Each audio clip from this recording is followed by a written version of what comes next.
भारत के इतिहास में जब जब वीरता, स्वाभिमान और बलिदान की बात होती है, तब सम्राट पृथ्वीराज चौहान का नाम स्वर्ण अक्षरों में लिखा जाता है। पृथ्वीराज चौहान केवल एक राजा नहीं थे, वे उस भारत की आत्मा थे जो कभी किसी के आगे झुका नहीं। उनका जन्म लगभग 1166 ईस्वी में अजमेर के प्रसिद्ध चौहान वंश में हुआ। उनके पिता सोमेश्वर चौहान एक पराक्रमी शासक थे और माता कर्पूर देवी धार्मिक और संस्कारी महिला थीं। बाल्यकाल से ही पृथ्वीराज में नेतृत्व, साहस और तेज बुद्धि के गुण दिखाई देने लगे थे। कम उम्र में ही उन्होंने युद्धकला, घुड़सवारी, तलवारबाजी और धनुर्विद्या में महारत हासिल कर ली थी। कहा जाता है कि वे शब्दभेदी बाण चलाने में इतने निपुण थे कि केवल आवाज सुनकर लक्ष्य भेद देते थे।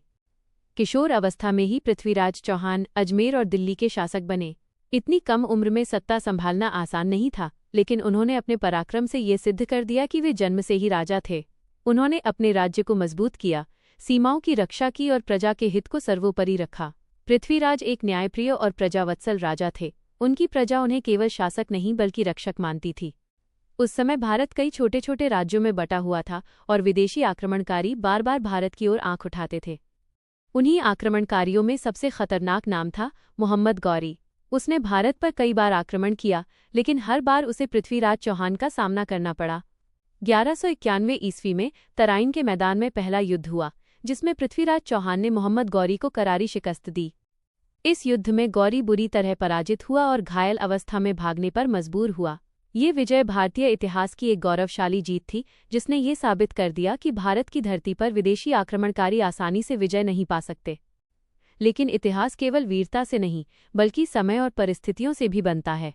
1192 ईस्वी में तराइन का दूसरा युद्ध हुआ। इस बार मोहम्मद गौरी ने छल, रणनीति और नई युद्ध नीति का प्रयोग किया। दुर्भाग्यवश इस युद्ध में पृथ्वीराज चौहान को पराजय का सामना करना पड़ा और उन्हें बंदी बना लिया गया। लेकिन बंदी बनने के बाद भी पृथ्वीराज चौहान का साहस कम नहीं हुआ। लोक कथाओं के अनुसार जब उन्हें अपमानित करने का प्रयास किया गया, तब उन्होंने अपनी शब्दभेदी बाण कला से अंतिम समय तक अपने शौर्य का परिचय दिया। चाहे इतिहास के कुछ अंश विवादित हों, लेकिन इसमें कोई संदेह नहीं कि पृथ्वीराज चौहान अंत तक वीर रहे। उनका जीवन हमें ये सिखाता है कि हार केवल शरीर की होती है, आत्मा की नहीं। पृथ्वीराज चौहान ने अपने जीवन में कभी भी मातृभूमि के सम्मान से समझौता नहीं किया। वे अंतिम सांस तक भारत की स्वतंत्रता और स्वाभिमान के प्रतीक बने रहे। आज भी पृथ्वीराज चौहान का नाम सुनते ही आंखों के सामने एक ऐसे योद्धा की छवि उभरती है जिसने अपने देश के लिए सब कुछ न्योछावर कर दिया।